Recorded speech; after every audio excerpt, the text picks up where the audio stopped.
Not many people would live on almonds or pull out their own teeth for the sake of their job, but actors, well, they're a different breed, aren't they?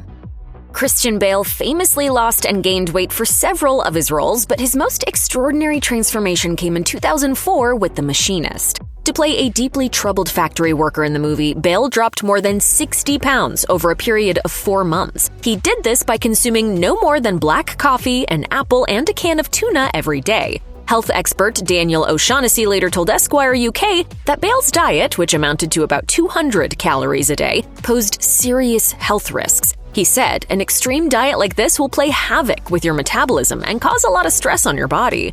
According to his Machinist co-star Michael Ironside, Bale hadn't actually been required to drop all that weight. In one scene, Bale's character writes down his weight on a bathroom wall, but the film's writer had originally envisioned him to be much shorter than the 6-foot-tall Bale. Ironside told HuffPost Live, "The writer is only about 5'6", and he put his own weights in. And then Chris did the film, and Chris said, no, don't change the weights, I want to see if I can make them. So those weights he writes on the bathroom wall in the film are his actual weights." Nicolas Cage has never been afraid to get a little crazy when it comes to his acting. Not the beast! Ah! Open my eyes! My eyes! Ah! Over the years, Cage has worn bizarre makeup for no reason, eaten live cockroaches, and gotten blackout drunk on camera in order to nail his performances, and yet none of those efforts ever quite matched the level of commitment he gave on Alan Parker's 1984 drama, Birdy. In the film, Cage's character is severely injured in a helicopter crash while serving in the Army during the Vietnam War. To drive home the extent of the wounds, Cage pulled out 2 of his own teeth. What he didn't take into consideration, however, was that his teeth would still be missing for his next picture, Moonstruck. They hadn't grown in yet, so when I did Moonstruck, you still see a gaping hole. Oddly enough, Cage's missing teeth seemed to work for his character in that film, as in Moonstruck, Ronnie proves himself prone to self-harm by losing his hand in a bread slicer.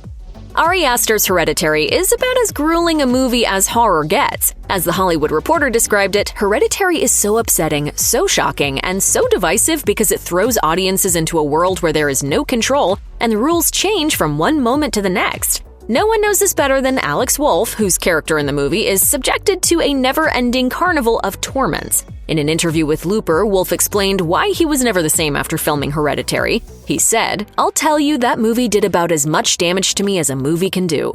This included a number of emotional problems as well as insomnia." Wolff added, "I don't want to sound pretentious or self-serious because we have a cushy job in a lot of ways, but this emotionally, it was one of the tough ones. It was one of those ones that really did some gymnastics on my emotional well-being."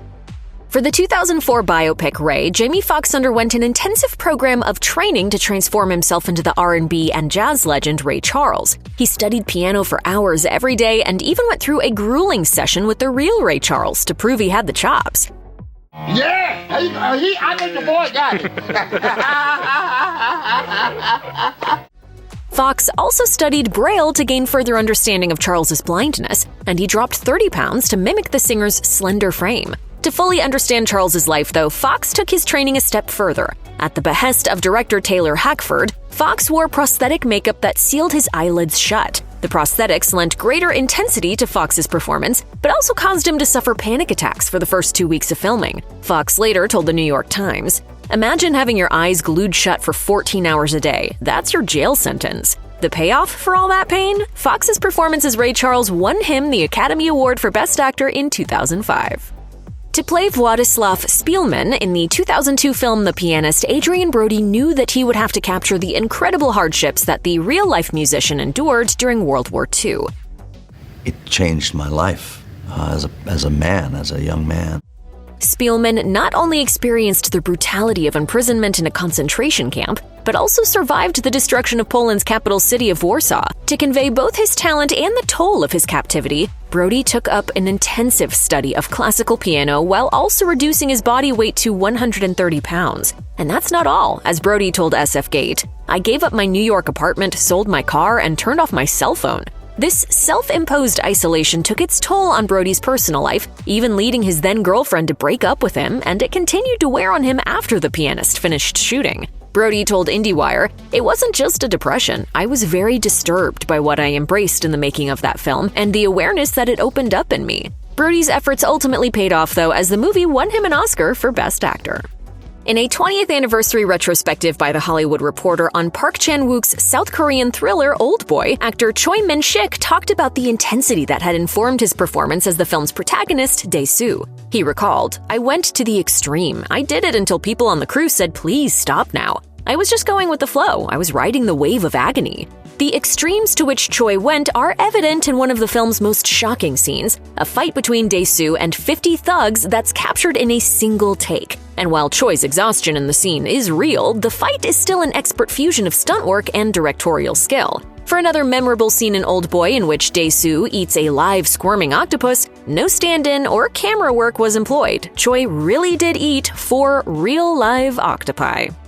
To play the Grinch in Ron Howard's live-action adaptation of How the Grinch Stole Christmas, Jim Carrey was encased in a spandex bodysuit covered with thick dyed green yak hair. The suit and facial applications created by makeup effects legend Rick Baker took over 2 hours to apply each day. On top of that, Carrey was required to wear yellow contact lenses that were agonizing to keep in. According to Oscar-winning makeup artist Kazuhiro, the process soon drove Carrey to despair. Hiro later recalled that he and Carrey had squabbled over the costume, which required numerous modifications, and that Carrey often ripped it apart to free himself. The two eventually settled their differences over the costume, and Carrey managed to maintain his composure with the help of an expert who trained CIA operatives to endure torture. As Carrey himself explains, this expert told him that if he started to freak out, he should distract himself by any means necessary.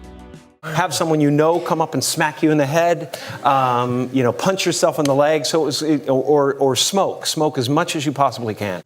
Few performances ever run the risk of actually killing an actor, but that's nearly what happened when Hilary Swank starred in $1 Million Baby. Swank trained with such intensity for the film that she developed a blister on her foot. Rather than seek medical attention, she popped the blister, which, unbeknownst to Swank, was infected with the bacteria Staphylococcus aureus. Better known simply as staph, this bacteria is common and doesn't typically present a serious health threat. In rare cases, though, it can enter the bloodstream and cause sepsis, an infection that, if not treated quickly, leads to the potentially fatal condition known as septic shock. Swank knew she was in trouble within 48 hours of popping the blister. She later told 60 Minutes, "I looked down, there were streaks going up my foot." Racked with excruciating pain, she went to her doctor who told her that she had barely escaped death. Swank recalled, he said, "This is really serious, and if you had waited 2 more hours, you would have been in the hospital for 3 weeks. And if it gets to your heart, that's it." Swank never did tell her director Clint Eastwood about the infection. As she explained, in the end, that's what happens to boxers. Cillian Murphy is front and center in pretty much every scene in Oppenheimer, a daunting challenge for any performer. Yet Murphy's co-star Robert Downey Jr. said that not only was he up to the task, but that he put himself through a truly demanding regimen to accomplish it. Speaking to People magazine, Downey said of Murphy, "He knew that it was going to be a behemoth when Chris asked him, but I think he also had the humility that is required to survive playing a role like that." To illustrate his point, Downey added, "We'd be like, hey, we got a 3-day weekend. Maybe we'll go antiquing in Santa Fe. What are you going to do? Oh, I have to learn 30,000 words of Dutch. Have a nice time." But that's the nature of the ask. Another Oppenheimer star, Emily Blunt, said that Murphy was equally rigorous in maintaining an extreme diet so that he could match the real Oppenheimer's slim build. She told People magazine, "He had such a monumental undertaking and he could only eat like an almond a day. He was so emaciated." He was losing so much weight for the part that he just didn't eat dinner ever. Of his diet during filming, Murphy simply told IndieWire, "I don't advise it."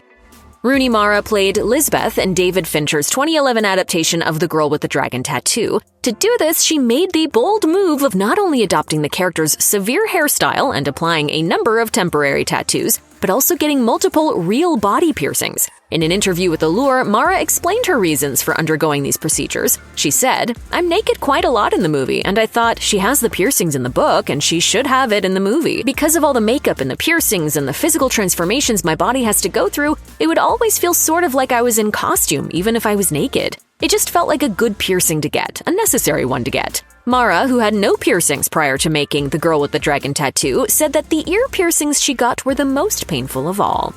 Tim Curry signed on to play the demonic darkness in Ridley Scott's 1985 fantasy Legend before knowing what the role would require of him. As he would soon discover, special effects makeup designer Rob Bottin had crafted an elaborate and complicated look for darkness. This setup required Curry to obscure his entire face and body with articulate applications that transformed him into a sculpted scarlet red demon complete with cat's eye contact lens and a pair of 5-foot-long horns.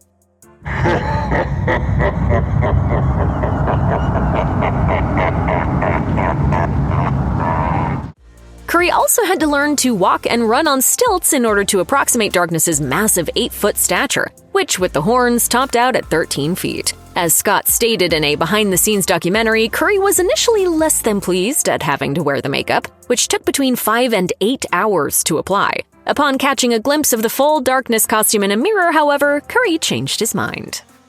He liked the way he looked. Silent film actor Lon Chaney Sr. earned a reputation as the man of 1,000 faces, thanks to his remarkable ability to transform himself into the characters he played. To do this, he utilized both his acting talents and the groundbreaking makeup regimens that he himself developed. And one of his most punishing designs was for 1923's The Hunchback of Notre Dame, in which Chaney played the title role. To portray the profoundly disfigured Quasimodo, Chaney wore a 20-pound hump made of plaster, which he strapped to his back with a leather harness. Quasimodo's jagged, protruding teeth were created with an appliance made from gutta percha, a latex-like substance produced by a Malaysian tree and used today for dental procedures. The wart that covered his right eye was made from putty placed over adhesive tape. According to Chaney biographer Michael Blake, the putty affected Chaney's eyesight and required him to wear glasses until the day he died.